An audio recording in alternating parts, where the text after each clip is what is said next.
This video set is about continuity, which we'll see is a key notion for evaluating many limits. We start with the definition. A function f(x) is continuous at x equals c if the limit of f(x) as x goes to c is f of c. This is probably a little different than the way you're used to thinking about continuity. You're probably used to thinking of it as the graph of f doesn't have a break or a gap. But that's really what this definition is expressing. When we look at the limit from the left, we're saying as we move along the graph from the left towards the point, the graph is approaching some particular spot. And the same thing when we look at the limit from the right. Now, if those two graphs are pointing toward the same spot, and you want your function to be continuous, then you would think, oh, that's the spot where the function should take a value. That's exactly what this is saying. The limit of f(x) is approaching some value, and the function should actually equal that value. We can get a better feeling for this definition by looking at times when it goes wrong, by looking at points where the function is discontinuous. So what can happen? Well, we're saying that a limit equals a certain number. So one thing that could happen is that that limit exists, but it equals a different number. When that happens, it's called a removable discontinuity, and we've seen an example like this before.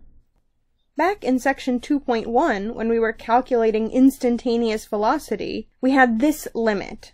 And later on, the justification for this limit, other than just looking at values of x really close to 1, was algebraic. When we factored the numerator here, the 1 minus x in the top and the bottom would cancel as long as x was not equal to 1. When x is equal to 1, this quotient doesn't exist. You can't plug x equals 1 in here because you get division by 0. You actually get 0 divided by 0. So the function doesn't make any sense. If we were to actually graph this function, this quotient, it would look exactly like the line 4.9 times 1 plus x, except at x equals 1, right? We said these two functions have equal values except at x equals 1. And at x equals 1, the quotient's not defined, so there'd be a little hole there.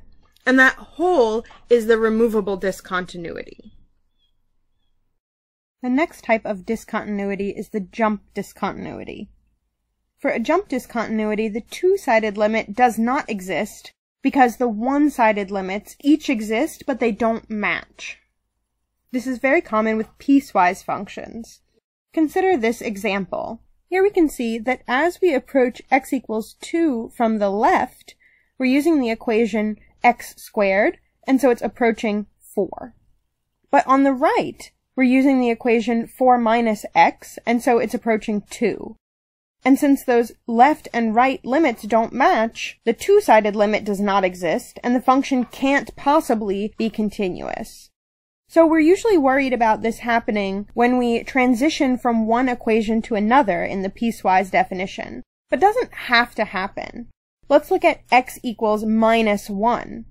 Here, as we approach from the left, we use the equation 3x plus 4, and so it's approaching 1. And when we go from the right, we're using the equation x squared, so it also approaches 1.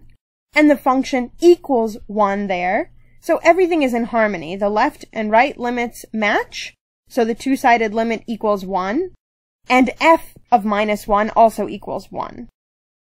The next kind of discontinuity is the infinite discontinuity.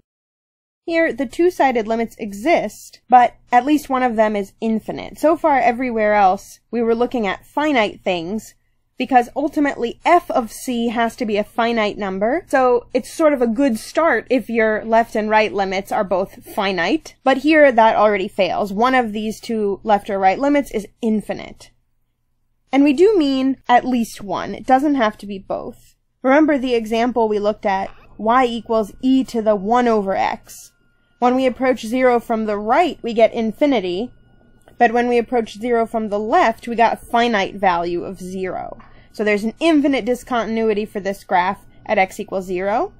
Y equals 1 over x squared also has an infinite discontinuity at x equals 0. Even though here the left and right limits match. The left and right limits are both plus infinity, so the two-sided limit exists, but that's not good enough, because f of 0 can't possibly be infinity.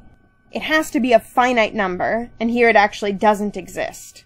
F of 0 is undefined. And now from the graphs, it's not so hard to see that infinite discontinuities occur exactly where there are vertical asymptotes. The last category of discontinuities is sort of a catch-all, which the book calls more severe types. In other places, you might see it called essential discontinuity. Whatever you call it, this type of discontinuity occurs when a one-sided limit does not exist. For instance, when we looked at the functions cosine pi over x and sine pi over x, both of the one-sided limits as x went to 0 didn't exist. If we do a piecewise function like this, where it's sine pi over x to the right of x is 0, and it's just a constant like 2 on the left, then only the limit from the right does not exist. And that's enough to call x equals 0 a severe discontinuity for this function. Please go on to the next video, where we'll talk about one-sided continuity and what it means to be continuous on an interval.